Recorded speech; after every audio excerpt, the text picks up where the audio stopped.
One nation one election को Modi cabinet ने मंजूरी दे दी है। अब अगले हफ्ते इसी शीतकालीन सत्र में one nation one election Lok Sabha के पटल पर रखा जा सकता है। इससे पहले एक जेपीसी का गठन होगा और तमाम जो राजनीतिक दल हैं उनसे उनका पक्ष लिया जाएगा। उसके बाद ये संसद भवन के पटल पर रखा जाएगा, इस पर चर्चा होगी। उसके बाद ये प्रस्ताव पास होगा। अगर ये प्रस्ताव पास हो सकता है तो वन नेशन वन इलेक्शन यानी कि पूरे देश में एक ही बार जितने भी राज्य हैं, लोकसभा इलेक्शन हो या विधानसभा इलेक्शन हो, जितने भी इलेक्शन होते हैं वो सब एक साथ होंगे। इसको लेकर के जब मोदी कैबिनेट ने प्रस्ताव पास किया तो सियासी गलियारों में हलचल मच गई।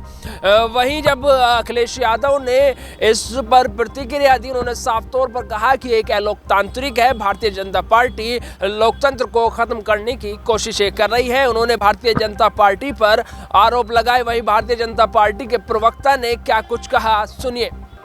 देश एक चुनाव को लेकर कहा है कि ये जो अव्यवहारिक है और अलोकतांत्रिक है। देखिए, अखिलेश यादव ने जो बयान दिया वो एकदम सरासर गलत है। सरकारें जनता के द्वारा चुनी जाती हैं और जनमत का उन्हें सम्मान करना चाहिए। कई बार क्या होता है, अगर एक साथ भी चुनाव हो या अलग अलग चुनाव हो, जनता अलग अलग मैंडेट देती है और अखिलेश यादव लगातार चुनाव हारे तो जनता का मत था और इस बार जनता ने उन्हें कुछ ऑक्सीजन दी है तो जनता के मत से ही मिली है। चुनाव एक साथ हो या अलग अलग हो, चुनाव होते हैं और जनमत का उन्हें अपमान नहीं करना चाहिए।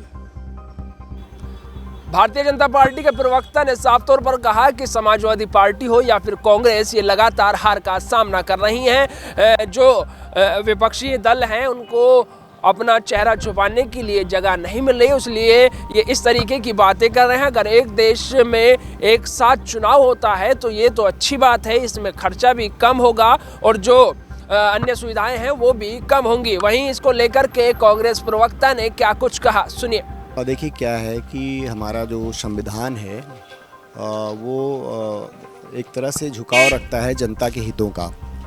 तो जनता के लिए जो सुविधाजनक चीज़ें हों और वैसा करने के लिए अगर संविधान सम्मत चीज़ें हैं तो कोई दिक्कत नहीं है। इस तरह की चीज़ें हों, बढ़िया है। पहले हुआ भी एक दौर में। अब लेकिन अब क्या ही बोला जाए, ये सरकार जब 3 राज्यों के चुनाव एक साथ नहीं करा पाई, अभी आपने हाल में ही देखा, और वन नेशन वन इलेक्शन की बात अभी हो रही है, तो कुल मिलाकर के अभी देखिए ये भविष्य के गर्त में है। कैबिनेट पास हुआ है, संसद में बात हुई, बहुत सारे जो विशेषज्ञ लोग हैं इस पे अपनी बातें रखे हैं। देश हमारा बहुत बड़ा है, सबको कैसे समाहित करना है और सबकी भावनाओं को कैसे एक साथ लेके चलना है।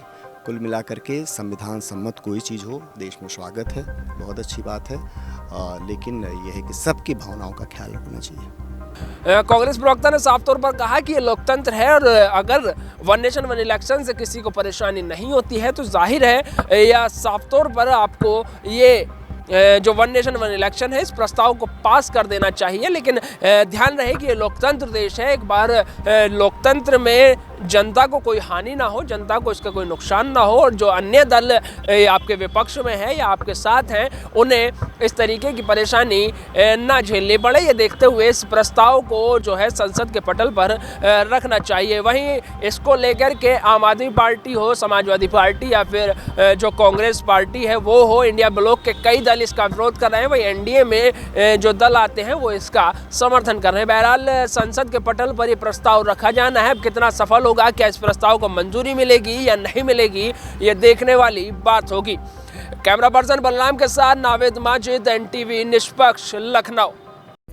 देश विदेश की ताज़ा खबर पाने के लिए हमारे चैनल एनटीवी निष्पक्ष को सब्सक्राइब करें व बेल आइकन दबाना ना भूलें।